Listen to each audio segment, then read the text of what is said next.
Hi, everyone. Thanks so much for joining me today.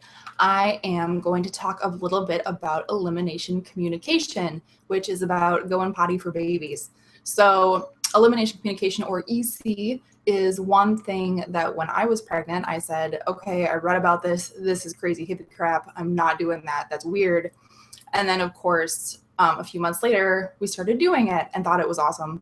So I just wanted to share with everybody kind of what worked for us, how easy it was for us on some level, and kind of the range of approaches you can take from going full-time to part-time to really, really lazy. So that it's not a one-size-fits-all approach, and also where you can get some more resources. So we're going to try to keep this to about half an hour. And I just want to share with you my experience, give you some tips, the range from younger babies to older babies, and how it can make potty training or potty learning easier later on. And it's not an exhaustive be-all, end-all explanation. Like I said, we started it late, didn't do a ton of research into it. I actually probably did more research for this talk than I did for actually doing this at home. And then I'll give you a bunch of resources of where you can find more information at the end. I also take questions. So if you either have to leave or you just have a burning question that you want to ask, you can feel free to post it in the main Google Plus event page, and I will check back at the end, try to answer some questions before we go. And you can always contact me later to ask me questions too. So a quick introduction. My name is Stacy Spenceley. I am a certified holistic health coach, and I work with overwhelmed perfectionists to make sustainable dietary and lifestyle changes. And I'm also a mom to a son who is turning 2 on Sunday, which is crazy.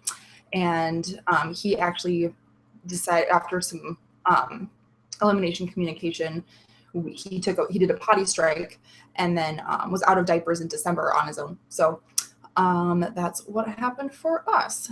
So I have a couple notes to make sure I hit all my main points here.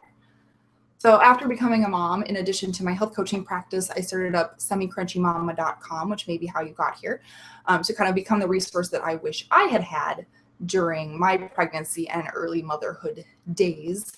So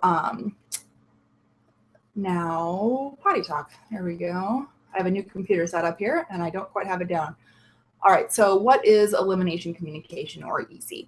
So basically, elimination communication, it's also called going diaper free. And it's not relying on just diapers to catch your baby's pee and poop. So elimination communication is started from a fairly young age, but it's just paying close attention to your child's potty cues. It's not true potty training. So when people say, oh, I potty trained my 6-month-old, they didn't, because true potty training or potty learning, potty independence is when baby can, or your child can also take their own pants on and off. So I will say my son is out of diapers, but he still needs help going to the bathroom. So it's, to be fair, it's not necessarily easier, it's just different sometimes. So it is, one of the benefits, however, is that you do use many fewer diapers. So if you're using disposables, A, it's cheaper because you're not throwing as many diapers away. B, it's better for the environment. And then it's C, if you're using cloth diapers, you're not doing as much laundry, which also saves resources and time. So there are many benefits, but again, it's not guaranteed. So some of the myths that kept me back from doing elimination communication were that you really have to start early, like 0 to 4 months. And technically that's true, but just because you didn't start doesn't mean there aren't ways you can incorporate EC principles into your day. So I started around 8 months, I think. And though I will say, once you do have a toddler over 18 months, it's no longer considered elimination communication because A, they're probably starting to be verbal, and then it's actually considered potty learning. And some of the resources I'll provide will also touch on how to start working with your 18-month or 2-year-old to use the potty. Another myth is that you have to be a stay-at-home mom. I hear this with cloth diapers too, is that it takes so much time, you have to be a stay-at-home mom, and that's not true. I work from home. I am home with my son a lot, and my husband works 65 to 70 hours a week. And when I suggested this, he looked at me like I was crazy, as per usual. And it's nothing new, but he was like, okay, I'm willing to try it if it means no more poopy diapers. And day one, he was like, oh, sold. So you know, he was only home, you know, sometimes in the morning. He works weekends. So, you know, if he can do it, anybody can, trust me. Even when my mom was coming to visit, she visited us around when he was 10 months old. And we said, hey, this is something we're trying. And, you know, she's like, oh, okay. And she helped him go potty and thought it was fantastic. So it's great. Another myth is that it's messy. And I would say that can be true, but I would say that diapers are actually messier. So one big concern was that you'd be dealing with pee all the time. And what if I have carpet? And what if I rent? And those are all valid concerns. And we have carpet. We do own our home, but we also own our carpet. And I figured, I'm like, we have a boy. He'll never potty train. He'll be in diapers till he's 5. And my mother-in-law loves to tell people, which I'm sure thrills my husband, how my husband, you know, wasn't dry at night till he was 5 and all these things.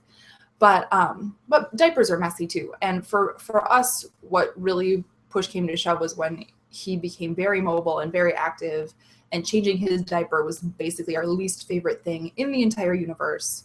And so luckily we were in cloth, so he never took his diapers off, but you know, he would wiggle away. He was covered in poop. He was trying to climb across the floor. Then you have to clean up the carpet. So, you know, trying to EC and having a couple of misses doesn't seem any messier to me than trying to deal with diapers and a child who's not really thrilled with you changing them. So, how do I start with my very young baby? And for very young, we're talking basically, some people do this from birth. I'm not going to lie, I'm seriously considering that with our next baby. But 0 to 4 months is when you'd want to start for classic elimination communication, if there is such a thing. And one of the things about EC is that, you know, in half the world, they don't use diapers because A, they don't have the resources, they don't have the laundry, so they just deal with it. And so there's different ways to deal with it than diapering all the time.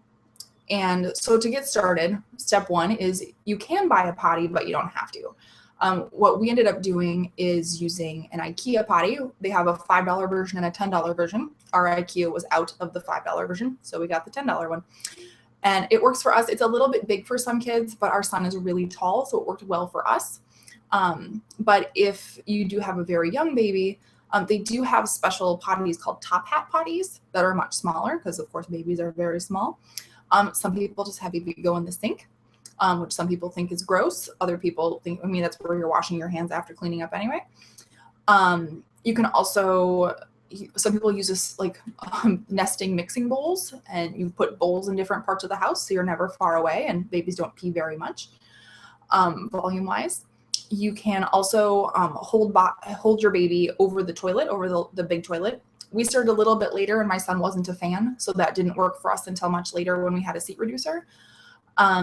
Or there's also, you can hold baby over a towel or a pee pad or anything else absorbent. We would give my son diaper free time, and we used cloth diapers anyway, so we'd put pre-folds down, which he would invariably pee on. Next step is observing your baby. And so this sounds duh. I mean, when you have a newborn baby, it's really the baby doesn't watch itself. You have to watch the baby, right? But actually observing the baby and what the baby does. And the tips are to have baby naked, obviously in a warm room, so baby's not too chilly, but not too hot. For winter babies, this can sometimes be a little more challenging. But what you're doing is looking for several signs. And the signs you're looking for are what happens right before baby pees or poops.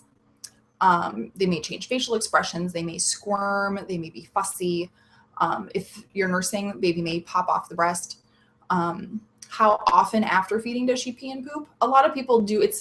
There's an argument if it's truly EC, if you're going by the clock. But, you know, if I know several people who, you know, they get up in the morning, they have their cup of coffee, and 30 minutes later they go to the bathroom. So it works the same way for babies. So if baby is constantly peeing, let's say 15 minutes after breastfeeding, it's not crazy to think that maybe 15 minutes after breastfeeding, you could put baby on the potty and they might pee. So especially brand new babies, of course, don't have a lot of room in their colons, so they poop almost every time they eat. So then another sign you're looking for is how often after waking does she pee or poop. I know for adults after, I mean, we're holding it for a longer period, but adults get up in the morning and go to the bathroom. So if your baby is waking up and immediately going to the bathroom, you could put them on the potty. And then this is one from the Go Diaper Free website that I'll talk about later, but did you know or have any intuitive thoughts that she was about to go? So this may be also because, you know, you kind of get in a rhythm of, oh, I'm nursing. Oh, 10 minutes later, I have to change a diaper. So if you kind of have that sense anyway, it might be a good time to take baby to the bathroom. And then with really young babies, what you do, it sounds a little Pavlovian, but because babies, of course, are nonverbal, they do communicate with us, but they don't have words. So each time baby pees or poops, you make a sound that they associate with that elimination. So oftentimes it's a hissing sound when they go to the bathroom, like running water, or grunting we have to keep it simple to sounds that babies can make when they're pooping.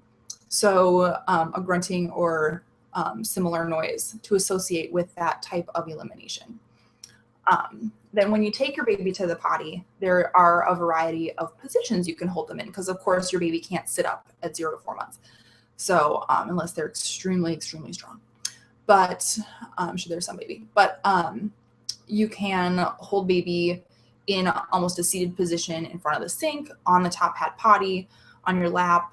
If they tend to eliminate while breastfeeding, you can hold them on an absorbent pad, and I'll have a link to a variety of positions with photos after I post the recording, so you can reference those.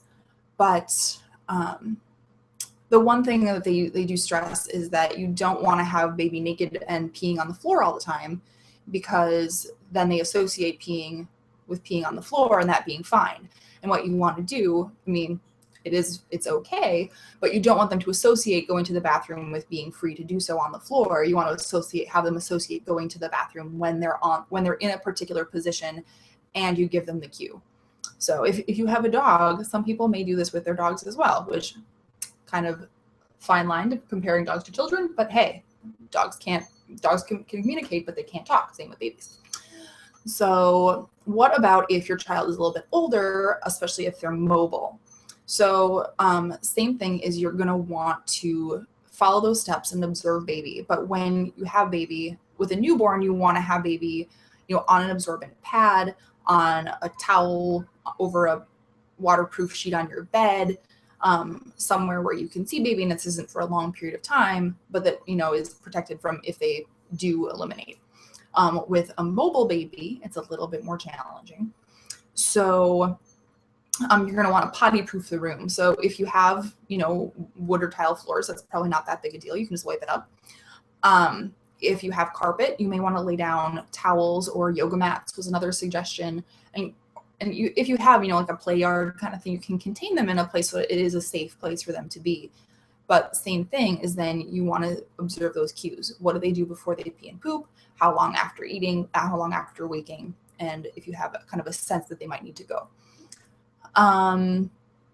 Also, once they're a little bit older, is they're not necessarily going to start talking tomorrow, but this is like 5 months to a year. But then instead of making a sound, you can start associating the elimination cue with a word. So usually it's some variation on potty or I have to pee. So before, with the newborn, you say what you want them to hear. Now with a little bit older baby, you want to say what you want them to tell you when they need to go to the bathroom.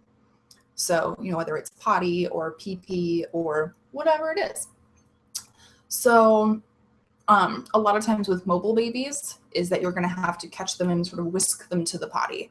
I know for us is we would say quick to the potty. And then once he started talking, he would take himself and start running and go quick to the potty and sit down. So they do, as long as they have some association with what to say, so that the communication works both ways, is that, you're giving them a phrase to say, and then they can tell you when they have to go to the bathroom. So, and that it does happen a lot that it's sort of mid pee. So what about if your baby is toddling, moving around, is about 18 months old? Well, after 18 months, as I mentioned, it's no longer considered elimination communication because they can actually talk. I mean, they may not be, yet, but they're capable of verbal communication on a much larger scale. So instead, there are options on how to do some potty learning that's earlier than kind of the traditional American 2 to 3 years. But it wouldn't technically be elimination communication. So, and I'll have resources on that too at the end. So I know some people say, well, that sounds like way too much work. It's hard enough to have a newborn, especially, if you've had any breastfeeding trouble, or, you are washing bottles, or, you're cloth diapering and doing laundry already. So this is just one more thing to worry about. So what's the bare minimum?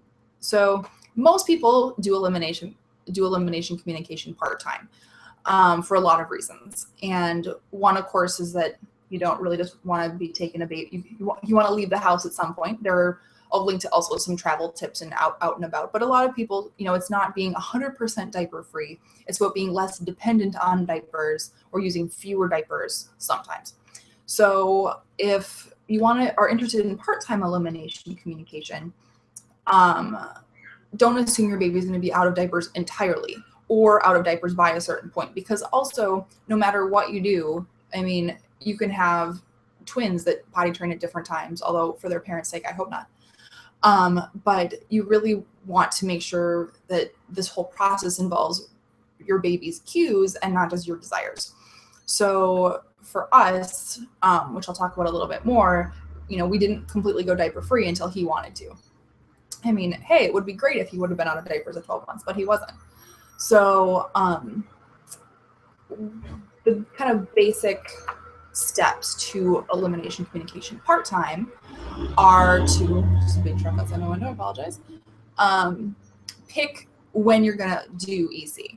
I have some friends that do this with cloth diapering, is that their daycare, it's hard for their daycare to do cloth diapers, so they don't pick that battle, and they just do cloth diapers at home at night, on the weekends and the evenings.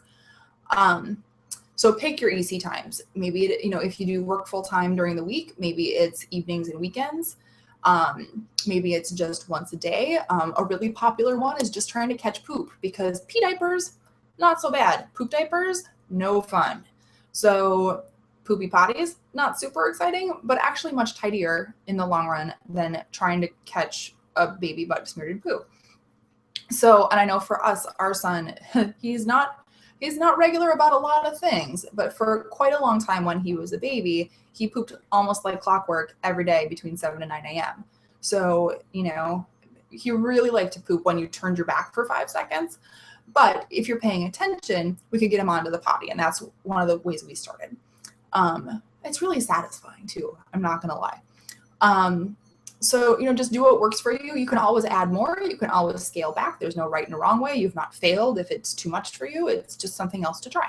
And then you'll already have your potty for later. Eventually, they're going to use the potty on their own someday, whether or not it's by 18 months or 3 years. And so kind of like I was talking about with the poop, is go for easy catches. If poop is often easier because the signs are a lot of babies will start to squish their face up. They'll grunt, they'll crouch, they'll squat if they're walking. You can see the sign and very quickly move them to the potty to finish there. It takes a little bit longer than a pee. Pee, suddenly you blink and you missed it. Scheduled times, like before bath, after naps, first thing in the morning. Again, a lot of people say that going by the clock isn't exactly it. You're not just supposed to offer every half hour, but if you have a little bit of a pattern or a rhythm, or, for my son, if he drinks a big glass of water, he's probably going to have to go to the bathroom soon. So I check more frequently than if he was playing at the playground and wasn't doing anything.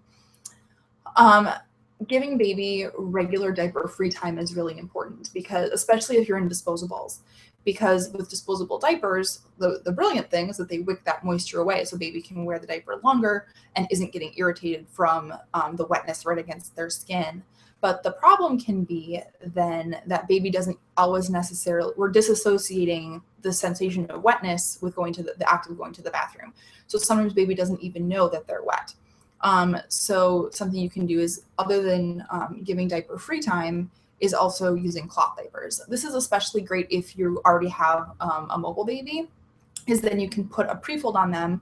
There's a fancy thing that we never used called a diaper belt. So you basically have a pre-fold on just to catch any pee that happens when they're moving in case you miss it. but they can still feel that wetness and aren't so constrained by a diaper. So giving baby diaper, regular diaper free time, and then cloth diapers if possible. So that can really help them, even if, you just get a couple, especially if you're just doing EC part-time, that they can kind of sense when they're wet. Because really, I mean, if you have the choice between going to the bathroom in a potty and not, you would pick the potty because it's more comfortable. And babies are the same way. I know for my son, the only thing worse than a dirty diaper was having us change his dirty diaper. And again, that's kind of where we started. So that said, it's an excellent segue. I just wanted to this is my experience with elimination communication. And again, your results may vary, and it depends on your child's readiness, and how everything else goes for you. But this is how it worked for us. And it really was not that much work. There were a couple of days when everything was a lot of work, but that had nothing to do with EC. So my son, we started around 8 months old. He was a new crawler, and he was not a fan of getting his diaper changed. But we started by letting him get used to the potty. When they're very brand new, it's maybe not so big a deal. They're with you, they're really close to you. With him, we thought, oh, well, we'll bring this potty home and we'll see if he wants to sit on it. And he did not want to sit on it. So we figured out that we were wrong, and we backed up, and we left the potty in the living room and let him play on it and let him figure out. We kind of helped him figure out gradually that he could sit on it, and had him sit on it with his clothes. And we called it a potty. If you're doing baby sign, that's another great thing. This is the sign for potty. It's like an N and you shake your hand. I hope I'm right on that. That's what we used. But we let him play on it, and then he was used to it, so it wasn't such a scary thing later. Then for us, what worked the best is that he was consistently peeing in his bathtub. So we would start his bedtime routine, and every night we'd run the water, we'd put him in, and he would pee. And so we started saying, oh, you went potty. And then beforehand, we would sit him on the potty. If he didn't always pee in the potty, sometimes we'd put him in the bath and he'd pee. And, hey, it happens. Not a big deal. So, it was no pressure. It was just like, hey, here's a chance to go potty if you want to. No big deal. So once he started doing that pretty regularly, we were like, it's been a couple of days. It's pretty cool. Let's see what else we can do. So we would do it when we were going to change a diaper anyway. And we just added one at a time. So next we added, next we started watching for poop cues. Because like I said, he was really regular between 7 and 9 a.m. So we'd keep an eye on it. If he started to go, we'd say, oh, do you need to poop? Quick to the potty. Take his diaper off and set him there. Poops are a little tricky sometimes. He didn't always want to go on the potty. But hey, 2 fewer diapers, much easier to clean up. So then we started doing well with that. Then we added first thing in the morning. Like I said, adults get up and they pee. So why not babies, especially mine who like to nurse all night long. So we would get up in the morning and take off his diaper and set him on the potty and see if he would pee, put another diaper on, since we were going to have to take that one off anyway. And, half the time he would, half the time he wouldn't. Not a big deal. Then we added after naps for the same reason as above, is that, he'd be laying down, he'd sit up, he'd be like, oh, gravity, gotta go potty. So just and that also, it kind of helps become part of the routine. As we get up, we go potty. We wake up from nap, we go potty. We go potty, then we take our bath, then we go to bed. So kind of building in that rhythm in their day. Then when we felt like it, if we were home, we would sometimes put them on the potty, during diaper changes. Like, oh, it's been kind of a while. It's on the potty. Do you need to go potty? No? Okay, we'll just put on another diaper. Not a big deal. Then for us, he did go on a potty strike around, I believe, 14 months, which was about the time he got much more mobile, started getting more verbal, and was much too busy to spend his time sitting on a potty. So in the book that I'll recommend, they have kind of some ways to overcome potty strikes, but I never bought the book. I just did it on my own and said, you know what? It's not that big a deal. I'll put him in diapers. That's easier for me. That's what we did. And a few months later, he was out of them again. So it didn't really matter to me. So there are ways to overcome potty strikes. We never really tried. So then, like I said, around 21 months, he really didn't want to wear it. He'd say, no diaper, no diaper. And I said, fine, buddy, if you're not going to wear a diaper, you have to use the potty. He said, use the potty. I said, really? That morning he had he'd stop, start going pee. I'd say, oh, quick to the potty. Those were the only 2 major accidents. They weren't even major. Those were like really the only 2 accidents he had. He had like 1 poop accident because after we added underpants and pants, but overall I felt like I was cheating. I was like, I thought potty training was supposed to be this like crazy hard thing. And nope. I also figure it makes up for his terrible sleep habits. So it ended up really being easy for us, even though we never really committed to doing EC very much. It just worked out really well for our family. Again, your results may vary, but that's our experience, which was pretty cool. So what about the mess? For us, the key was really letting him be diaper free, and so that he got used to it. And he was walking, so he would stop, kind of look down, and I could just tell he was about to go. And we got 2 potties, so we were never really far away. Our house is 1 level and it's kind of spread out. We have carpet in all the rooms except for the bathrooms and the kitchen. So we just kept a stack of towels and pre-folds everywhere. My friend just texted me. She's potty training her twins right now. And she was like, please save my house from this, I believe she called it a monkey pen smell. I highly recommend BioClean's Back Out or Nature's Miracle, which is actually you can find it at pet stores, as enzyme cleaners that will break down that pee smell and make it much better. Trust me. Also great for toddler diapers, if you cloth diaper.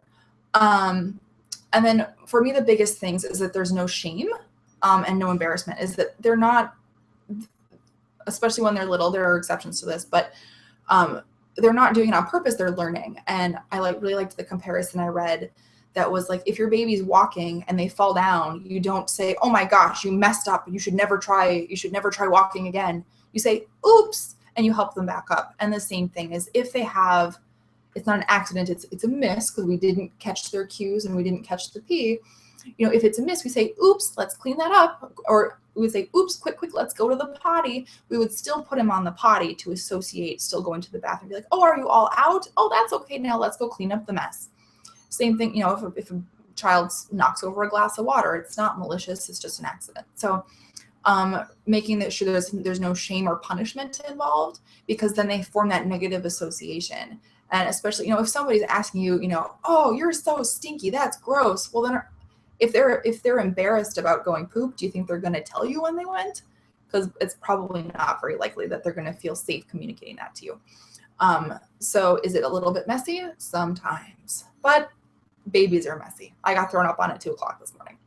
So no shame. And then that's the biggest thing, is it not making it a power struggle later on, because when you're getting to potty training or potty learning, toddlers can't control very much. They can control what they eat and elimination for the most part.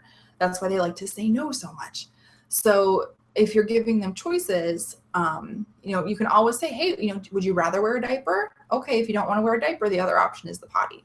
And so not making it a power struggle if you have to go potty, because really it's just frustrating for everybody. And then it can actually delay potty learning because they want to be in control. And so they're going to do whatever you don't want just so they have that edge.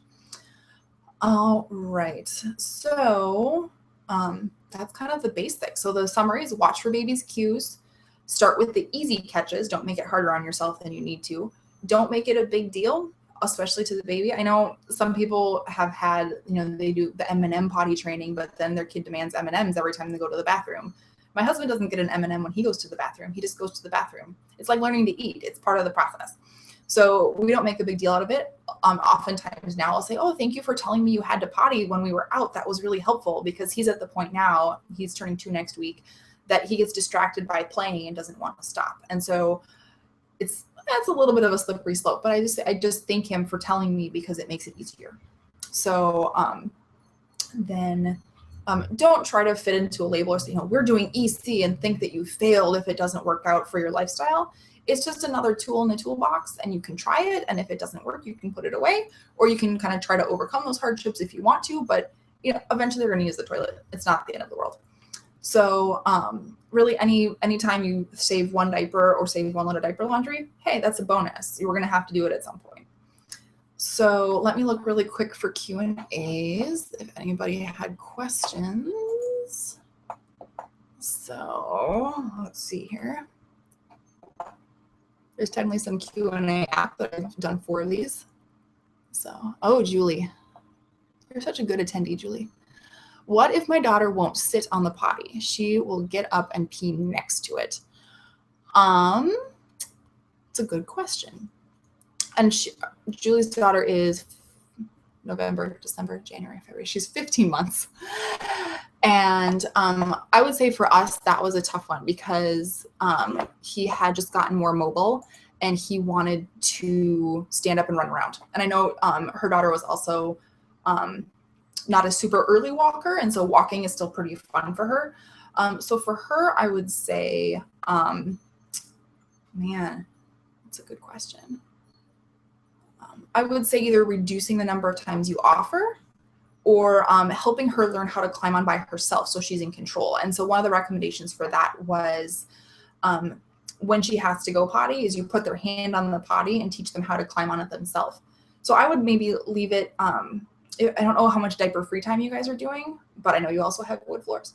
So I would say maybe if you leave the potty out and make it more accessible for her and maybe put a towel down. And when she's playing, then try having her associate going to the bathroom with that and that she's in control and can climb on herself so that it's not you making her and she's not just being like, oh, you can't make me sit on that thing. I shall pee over here. Because if she's peeing, she still doesn't want to pee in a diaper necessarily. So that might be a good option for you guys. Let's see. Anything else? I think that's about it. Like I said, I'm happy to answer other questions if you guys contact me later. And the best resource for this is, I mean, to be fair, it's like the only resource I really know of that's specifically elimination communication is godiaperfree.com. And again, diaper free doesn't necessarily mean 100% of the time. It's how can you be less dependent on diapers at all times. And she has really great resources. I was looking to fact checking a couple things last night on her site. And she's got a new podcast. She's got some videos and interviews. And then you can always buy her book. It's not expensive. We never did it because I feel like by the time I found out about it, it was basically, we were in potty training realm anyway. I might buy it for the next one just because she has a lot of tips for overcoming things like Julie talked about, like what if, there's a potty pause or a potty strike. A lot of times she says it comes from over offering.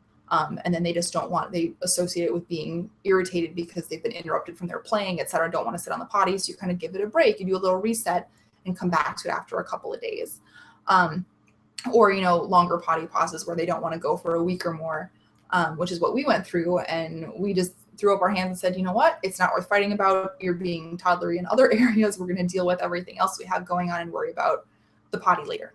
So, that is really it. And I will, when I post the recording, I'll post a link on YouTube and also on the resource page that I'll put up and have links to some of these other sites that I talked about and a few other resources. There's also some great Facebook groups, although she does point out on her page is that, like I said, this is my experience. It's not yours.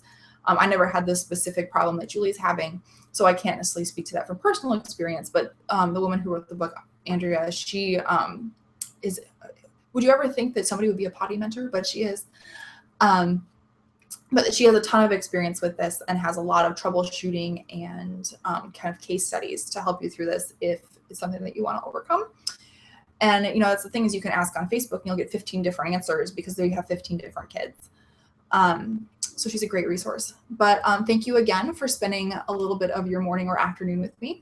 And I really hope to see you again, I believe, in 2 weeks. I'll post the link soon. I'm talking to Rachel Rainbolt from Sage Parenting, and we're talking about some taboo topics.